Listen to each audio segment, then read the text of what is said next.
आज 31 नवंबर 1971 बाप दादा के अव्यक्त रूप के चले हुए मधुर महावाक्य, जो आज बाबा ने हम बच्चों को अनुभव की शक्ति को सबसे प्रमुख शक्ति बताया है, क्योंकि अनुभव विल पावर क्रिएट करता है। आइए सुनते हैं बाबा के वे महावाक्य जो आज बाबा ने उच्चारित किए। रूहानी ड्रिल जानते हो, जैसे शारीरिक ड्रिल के अभ्यासी 1 सेकंड में जहां और जैसे अपने शरीर को मोड़ने चाहें वहां मोड़ सकते हैं, ऐसे रूहानी ड्रिल करने के अभ्यासी 1 सेकंड में बुद्धि को जहां चाहो जब चाहो उसी स्टेज पर उसी परसेंटेज में स्थित कर सकते हो। अब बाबा कहते हैं ड्रिल एक प्रैक्टिस है, एक अभ्यास है। आम व्यक्ति जो है और जो शारीरिक ड्रिल करता है उसमें फर्क रहता है। अभ्यास करते करते शारीरिक ड्रिल करने वाला हाथों को पांव से जोड़ो मुड़कर वो जोड़ लेगा, आम व्यक्ति नहीं जोड़ पाएगा। उसको कहो बाईं तरफ झुक जा, वो झुक जाएगा, क्योंकि उसने अभ्यास किया है। तो बाबा कहते हैं कि जैसे अभ्यास करते करते ड्रिल का, फिजिकल एक्सरसाइज का, एक व्यक्ति 1 सेकंड में अपनी बॉडी को जिस रूप से जहाँ चाहे जितना समय के लिए चाहे मोड़ सकता है, ऐसे ही एक स्पिरिचुअल रूहानी ड्रिल है।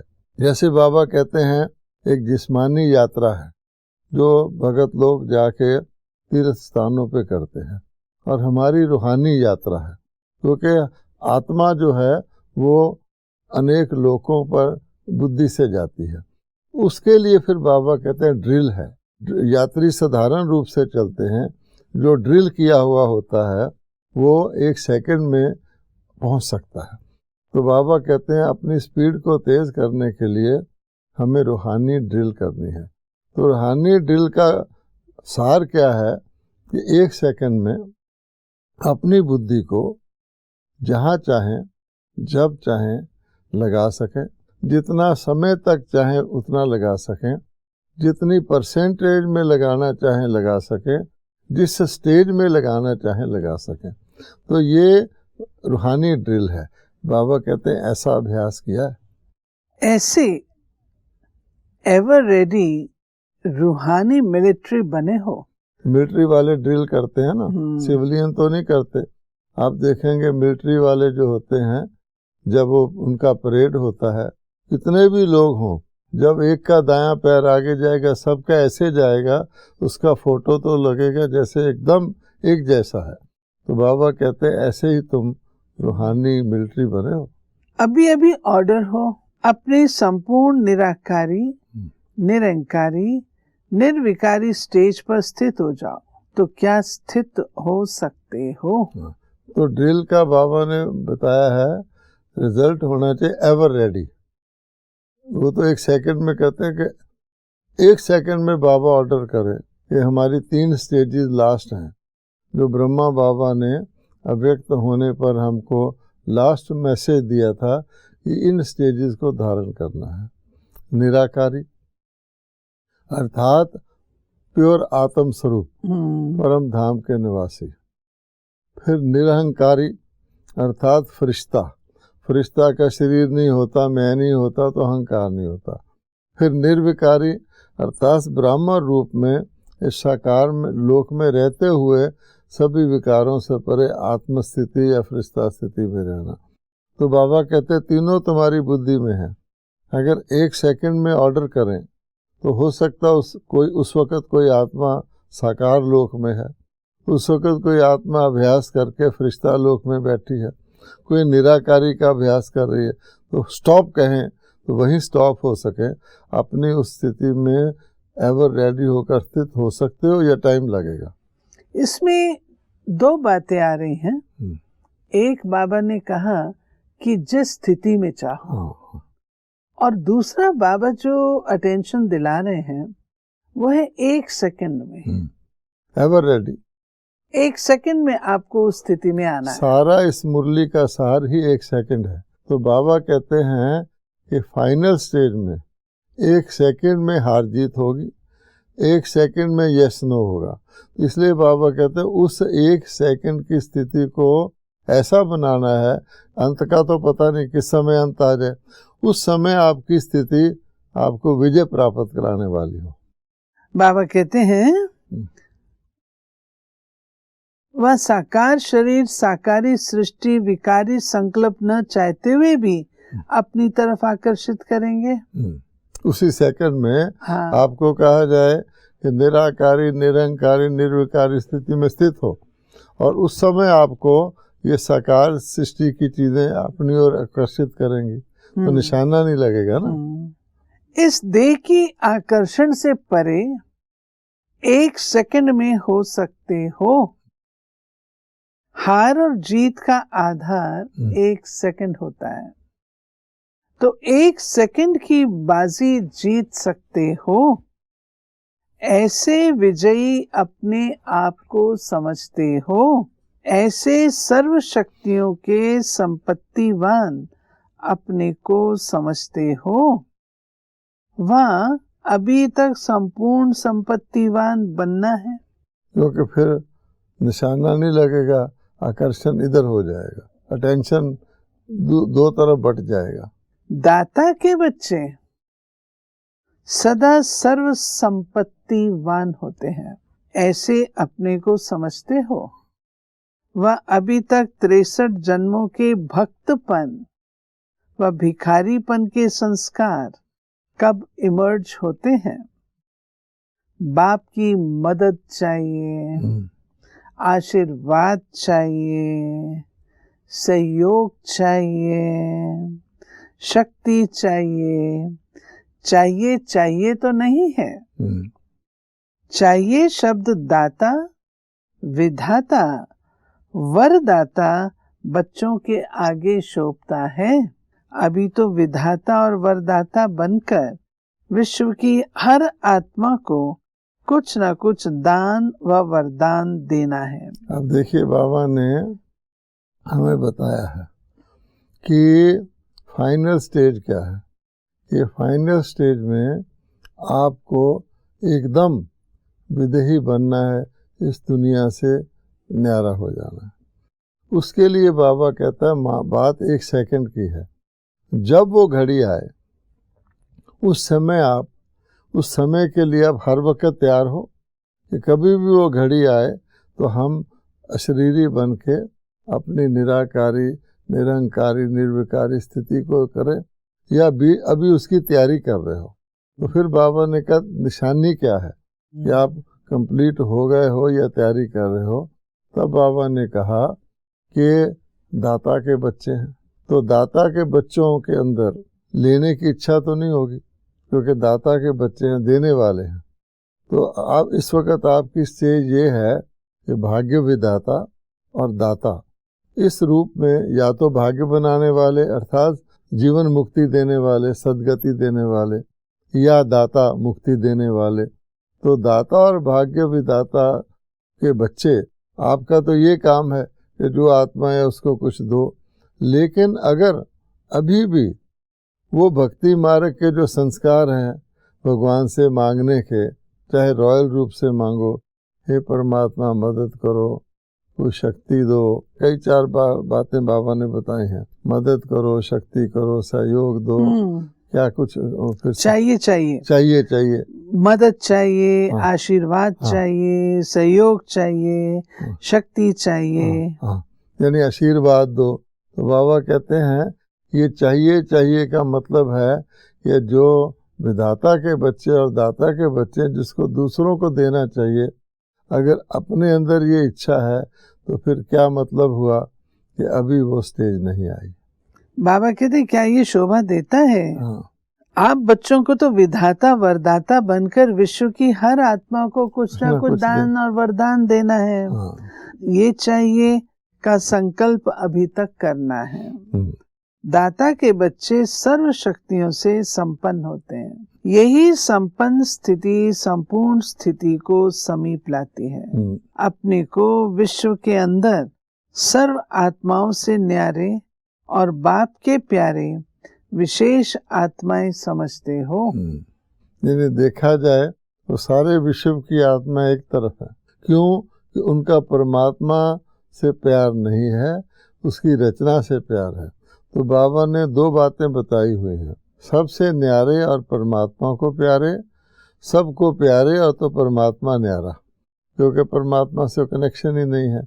जो परमात्मा को प्यारे हैं वही वरदाता और विधाता के बच्चे हैं, और वही मास्टर वरदाता और विधाता है। अगर इसमें आप महाभारत का सीन सामने लाएं तो जो पांडव हैं उन्होंने परमात्मा को साथ लिया, और जो कौरव हैं उन्होंने सोचा एक परमात्मा है, ये तो इतनी सारी रचना है, उन्होंने वो मांग ली। तो क्या हुआ? तो बाबा कहता है वो हार गए, वो जीत गए। तो हार जीत की बाजी में यही है कि जो देने वाला है उसकी संतान बनेंगे तो प्राप्त होगा, बाकी तो सब लेने देने के संबंधी हैं। तब बाबा कह रहा है कि सूक्ष्म में देखो कि अभी तक आपके मन में परमात्मा से, परमात्मा आशीर्वाद दे दो, शक्ति दे दो, सहयोग दे दो, मदद करो, तो ये शब्द तो नहीं अंदर। दाता के बच्चे सर्व शक्तियों से संपन्न होते हैं। यही संपन्न स्थिति संपूर्ण स्थिति को समीप लाती है। अपने को विश्व के अंदर सर्व आत्माओं से न्यारे और बाप के प्यारे विशेष आत्माएं समझते हो। तो साधारण आत्माएं और विशेष आत्माओं में अंतर क्या होता है? इस अंतर को जानते हो। विशेष आत्माओं की विशेषता यही प्रत्यक्ष रूप में दिखाई देनी चाहिए, जो सदा अपने को सर्व शक्तियों से संपन्न अनुभव करें। जब सर्व शक्तियों से अपने को संपन्न करेंगे तब ही भविष्य में भी सदा सर्व गुणों से भी संपन्न, सर्व पदार्थों से भी संपन्न और संपूर्ण स्टेज को पा सकेंगे। तो बाबा ने फिर दूसरी निशानी बताई है। पहले तो कहा चाहिए चाहिए, नहीं होना चाहिए। फिर बाबा कहते हैं और होना क्या चाहिए फिर? तो बाबा कहते हैं आप के अंदर वर्तमान समय सभी शक्तियां हों, तो सर्व शक्ति संपन्न जो होगा वो मांगेगा नहीं, क्योंकि हर शक्ति उसके पास है। और ये जो कहा गया है कि अपरापत कोई वस्तु नहीं देवताओं के खजाने में, तो बाबा कहता उससे पहले अपरापत कोई शक्ति नहीं ब्राह्मणों के खजाने में, क्योंकि ये शक्ति संपन्नता ही आपको सतयुग में गुण संपन्नता और सब प्राप्ति संपन्नता कराएगी। यहाँ पर विचार करने की बात यह है कि संगम युग पर हमारे पास शक्तियाँ होती हैं और सतयुग में हमारे पास गुण होते हैं। सर्व शक्ति संपन्न का टाइटल ब्राह्मणों का है। अप्राप्त कोई वस्तु नहीं ब्राह्मणों के, ये ब्राह्मणों का है, क्योंकि देवताओं के पास तो ये बात उठती नहीं, वहाँ प्राप्ति अप्राप्ति की बात नहीं। और सर्वगुण संपन्न टाइटल देवताओं का है। सतयुग के जो हमारे टाइटल हैं उसमें शक्तियों का नाम नहीं है। आप देखेंगे सर्वगुण संपन्न, 16 कला संपूर्ण, संपूर्ण निर्विकारी मर्यादा पुरुषोत्तम, क्योंकि शक्तियां गुणों में बदल जाती हैं। जैसे कोई वृक्ष होता है तो वृक्ष के अंदर जो शक्ति पैदा होती है उसके बाद उसके फूल और फल लगते हैं, तो गुण है उसके फल, फाइनल फ्रूट। तो सतयुग में हमें फल मिलता है, लेकिन फल के लिए जो हमने पुरुषार्थ किया है वो संगम पर होता है। तो ये बात खास ध्यान देने की है कि सर्व शक्ति से जब संपन्न हो जाएंगे तब हमें सर्व गुण संपन्न का और अन्य प्रकार की संपन्नता का टाइटल मिलेगा। और ये जो बाबा ने कहा अप्राप्त नहीं कोई वस्तु, वो भी संगम की है। क्योंकि संगम में जब सब शक्तियां मिल जाती हैं तो शक्ति के बाद और किसी चीज की कमजोरी नहीं रहती, तो अप्राप्ति की इच्छा भी अनुभव नहीं होता। इसलिए अपने को ऐसे बनाने के लिए ही विशेष भट्ठी में आए हो। जो भी अपने में अप्राप्ति अनुभव करते थे वो प्राप्ति के रूप में परिवर्तन हुए। कि अभी तक भी कोई अप्राप्ति अनुभव करते हो, ये प्राप्ति अविनाशी रहेगी ना। प्राप्ति अर्थात प्राप्ति, उसमें कुछ मार्जिन नहीं रहता। जब हम कहते हैं प्राप्ति, मुझे सब प्राप्ति हो गई, मैं तृप्त हो गया, तो अर्थात तृप्त हो गया। तो तृप्त के बाद अतृप्त तो बीच में नहीं आता ना। बाबा इसलिए कहते हैं फुल प्राप्ति अर्थात फुल शब्द यूज करता है बाबा। हाँ, जब अनुभव स्वरूप बन गए तो अनुभव की बातें अविनाशी होती हैं। सुनी हुई बातें, वायुमंडल के प्रभाव के आधार पर प्राप्त हुई बातें व कोई श्रेष्ठ आत्माओं के सुनने के आधार पर इस प्रभाव के अंदर प्राप्त हुई बातें अल्पकाल की हो सकती हैं, लेकिन अपने अनुभव की बातें सदा काल की अविनाशी होती हैं। तो सुनने वाले बने हो व अनुभवी मूर्त बने हो कि अभी फिर से सुनी हुई बातों को मनन करने के बाद अनुभवी बनेंगे। बाबा कहते हैं कोई भी बात जो सुनी हुई होती है, बाहर से आती है, वो अल्पकालिक होती है। जो आपकी अपनी अनुभूति होती है वो अविनाशी हो जाती है। तो अनुभव एक अनुभूति है और दूसरे के सुनने का प्रभाव पड़ता है, तो कुछ कहता है उसका भी प्रभाव पड़ता है, लेकिन वो अल्पकालिक होता है। तो ये देखना ये है, अभी भी सुनने के आधार पर, दूसरे के कहे के आधार पर वो शक्ति आती है, ये अनुभव में आ गई है। इसलिए को बाबा यूं भी कहते हैं कि वर्णन की शक्ति और मनन की शक्ति और मगन होने की। तो वर्णन का अर्थात है दूसरा वर्णन करे, उससे भी आपको जो शक्ति प्राप्त होती है वो टेम्परेरी होती है, और अपनी मगन करके मनन करके उसको अपनी ताकत बनाया जाए वो परमानेंट होती है, अनुभूति में आ जाती है। मिले हुए खजाने को अपने अनुभव में लाया है। हाँ। या वहां जाकर फिर लाएंगे। सभी से पावरफुल स्टेज है अपना अनुभव। अब बाबा ने वहां जाकर का मतलब है अपने अपने घर जाकर। सब मधुबन में आए हुए ना, अभी से लाया है, ये सोच रहे अच्छा घर जाएंगे, वहां फिर इसको अनुभव में लाएंगे। सभी से पावरफुल स्टेज है अपना अनुभव, क्योंकि अनुभवी आत्मा में विल पावर होती है। अनुभव के विल पावर से माया की कोई भी पावर का सामना कर सकेंगे। ये बहुत इम्पोर्टेंट बात है। अब आपके पास कोई शक्ति की चीज है, मान लो आपके घर से आपको किसी ने देसी घी भेज दिया, बड़ी अच्छी चीज है, लेकिन जब तक आप उस देसी घी को खाकर अपने जीवन में शक्ति पैदा नहीं करेंगे तो वो तो खाली नाम मात्र का है ना कि मेरे पास देसी घी है। इसी प्रकार से बाबा कहते हैं कोई भी चीज़ है, जब तक आप उसको अनुभव में, आपके पास सेब है, अब सेब का भी अगर आपने शक्ति धारण करनी है, मेरे पास बहुत से सेब रखे हैं, वो तो देखने की खुशी है कि मेरे पास शक्ति धारण करने का साधन है, लेकिन जब तक मैं उसको सिस्टमेटिकली खा के, ऐसे नहीं सारे सेब इकट्ठे खा लूँगा, उससे शक्ति बनाऊंगा, वो मेरे जिस्म का खून बनेगी, तभी तो मेरे को शक्ति देगी। इसलिए बाबा कहते भगवान ने इतना ज्ञान दिया, ज्ञान का सागर है, लेकिन उसमें से जितना ज्ञान लेके मैंने अपने अनुभव में लाया, मेरा तो वही हुआ ना, मेरी गागर भरी कि नहीं।